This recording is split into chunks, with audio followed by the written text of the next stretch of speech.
अस्सलाम वालेकुम नाज़रीन, मैं हूं मिशाल अरशद। आप देख रहे हैं अंडरग्राउंड न्यूज़। वफाकी हुकूमत का सरकारी असासे गिरवी रखकर स्टॉक बांड जारी करने और कर्जे का फैसला। वफाकी काबीना ने इस्लामाबाद, लाहौर, मुल्तान एयरपोर्ट गिरवी रखने की मंजूरी दे दी।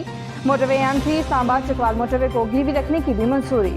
सरकारी असासे गिरवी रखकर कम शरह सूद पर 1800 अरब रुपए कर्ज हासिल किया जा सकेगा।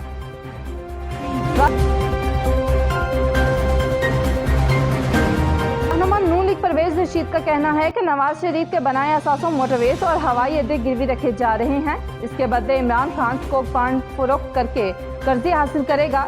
ये गवाही है कि अगर खजाना लूटा होता और कर्जे खाए होते तो आज स्टॉक बांड के लिए ये असासे मौजूद ही ना होते।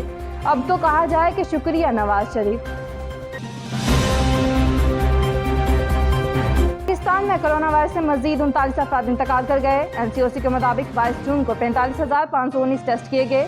कोरोना के 930 नए मरीज सामने आए। कोरोना के मुस्बत केसेस की शरह 2% रही। मसला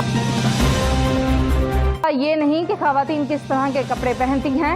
वजीर आज़म इमरान खान के बयान पर जमाइमा गोल्डस्मिथ ने रवां साल 8 अप्रैल की ट्वीट रीट्वीट कर दी।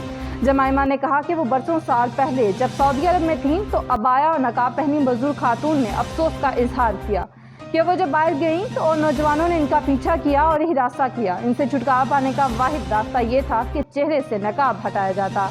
मसला ये नहीं कि खवातीन किस तरह के कपड़े पहनती हैं।